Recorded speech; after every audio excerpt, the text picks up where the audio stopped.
Dua, tiga.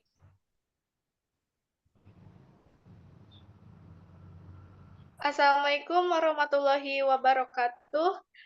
Selamat siang, Ibu Fisya, selaku dosen mata kuliah Komunikasi Dasar Keperawatan. Perkenalkan, saya Nala Mediana Putri sebagai moderator dari kelompok saya, yaitu kelompok 3. Di sini kami akan membahas tentang analisis kasus dalam bidang pelayanan kesehatan. Di sini kasusnya perawat melakukan malpraktik sampai terjadi putus syaraf.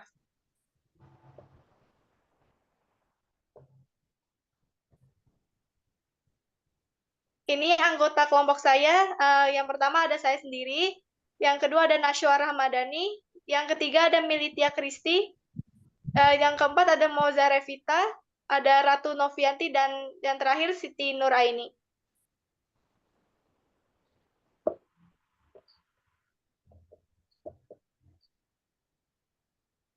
Baik, untuk pembahasan pertama yaitu deskripsi kasus. Kasus ini melibatkan seorang perawat bernama Bustami yang melakukan operasi pada pasien Sudeh yang mengeluh pusing-pusing. Perawat tersebut mengaku sebagai dokter spesialis bedah dan menyarankan untuk melakukan operasi di klinik meskipun keluarga pasien meminta rujukan ke rumah sakit.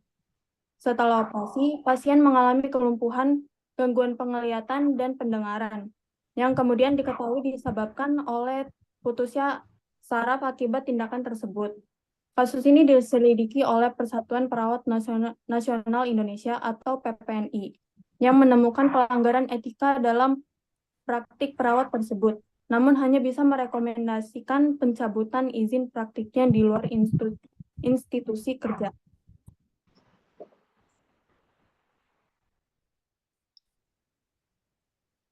Yang selanjutnya ada pembahasan analisa kasus menurut pendapat kelompok. Yang pertama itu ada pentingnya batasan keterampilan semua tenaga kesehatan. Nah, maksudnya itu di sini, pentingnya batasan keterampilan semua tenaga kesehatan itu termasuk perawat, harus bisa memahami batasan kompetensinya. Prosedur medis seperti pembedahan hanya boleh dilakukan oleh dokter dengan pelatihan dan kualifikasi yang sesuai. Nah, di kasus ini menunjukkan bahwa tidak memahami keterbatasan tersebut dapat berakibat fatal bagi pasien. Untuk poin yang kedua, yaitu kebutuhan akan pendidikan dan pelatihan. Nah, di kasus ini itu menyoroti perannya pendidikan yang lebih baik dalam etika pelayanan kesehatan dan hukum bagi perawat. Pelatihan yang tepat dapat membantu perawat menghindari situasi di mana mereka merasa mampu melakukan tindakan yang benar-benar di luar kewenangannya. Yang ketiga, ada peran keluarga dalam pengambilan keputusan. Maksudnya, peran keluarga dalam pengambilan keputusan keluarga pasien mempunyai peranan penting dalam pengambilan keputusan medis.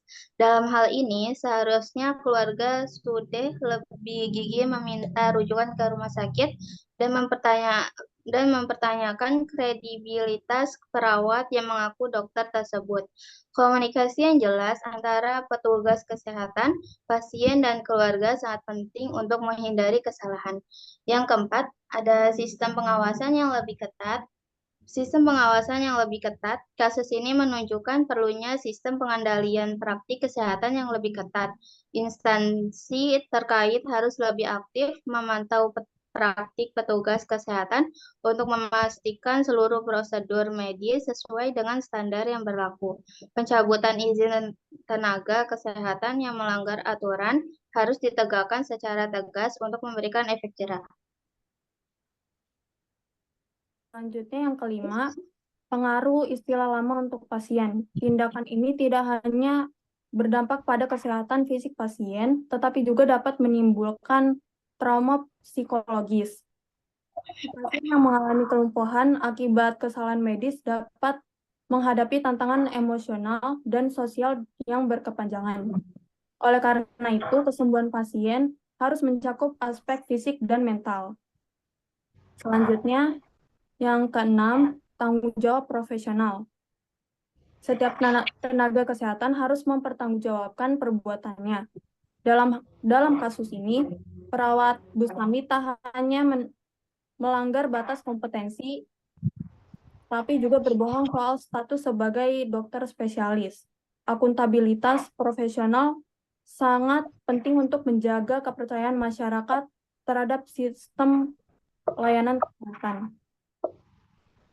Baik, analisa kasus yang ketujuh ada keterlibatan institusi kesehatan. Nah, jadi institusi kesehatan itu juga bertanggung jawab atas situasi ini.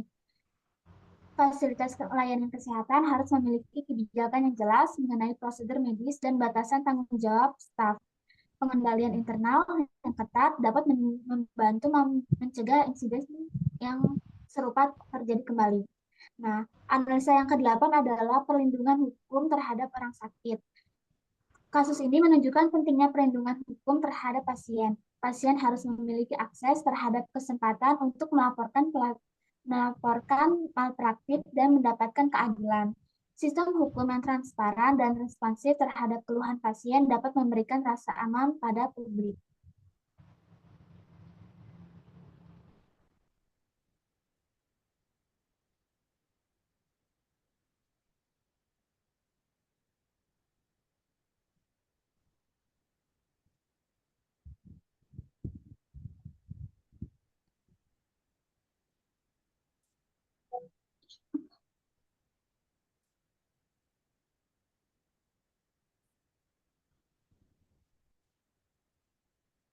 Siapa enggak?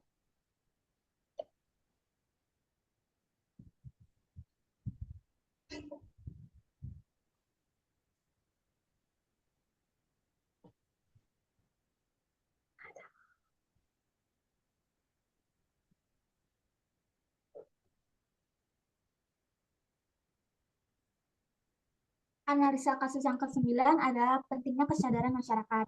Nah, masyarakat juga harus lebih sadar nih akan haknya sebagai pasien. Pendidikan harus didorong mengenai apa yang dapat dan tidak dapat dilakukan oleh petugas kesehatan. Dengan pengetahuan yang lebih baik, pasien dan keluarga mereka dapat membuat keputusan yang lebih tepat mengenai perawatan kesehatan mereka sendiri. Nah, ada dukungan yang ke-10 tuh dukungan psikologis bagi korban. Selain perawatan medis, pasien yang menjadi korban pelecehan juga harus menerima dukungan psikologis. Trauma yang timbul dari pengalaman pelayanan kesehatan yang buruk dapat mempunyai konsekuensi jangka panjang. Layanan konseling dan dukungan emosional harus diberikan untuk membantu pasien pulih sepenuhnya.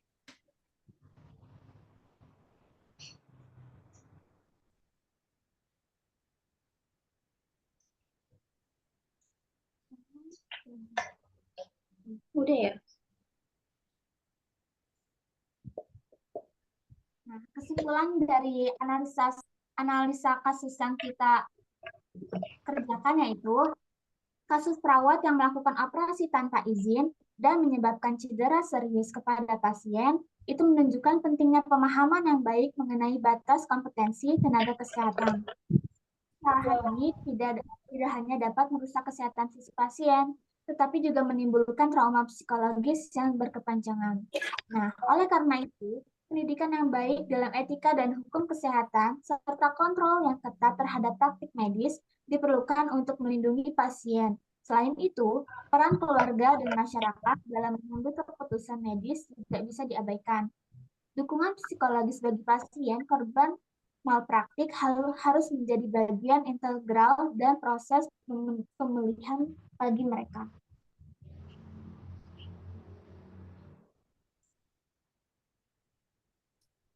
Untuk sarannya dari kasus ini tuh, jadi yang pertama ada meningkatkan pendidikan dan pelatihan. Lembaga pendidikan kesehatan harus mengintegrasikan pelatihan etika, hukum, dan keterampilan komunikasi yang efektif dalam program mereka. Hal ini penting untuk memastikan petugas kesehatan memahami batas kemampuannya. Survei yang ketat, institusi kesehatan harus memperkuat sistem surveillance untuk memastikan bahwa setiap prosedur medis dilaksanakan sesuai dengan standar yang berlaku. Mencabut izin tenaga kesehatan yang melakukan pelanggaran aturan harus diterapkan tanpa kompromi.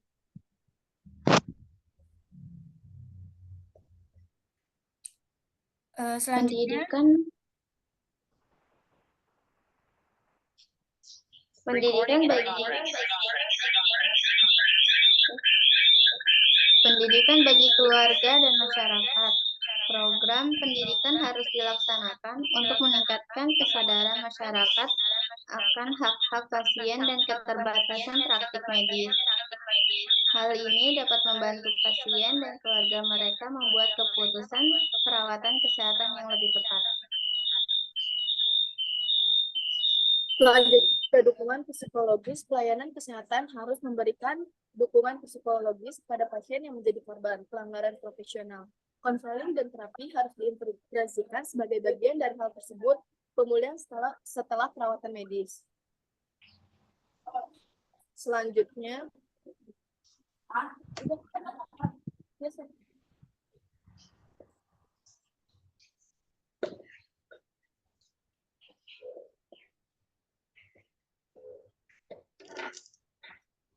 Slide selanjutnya.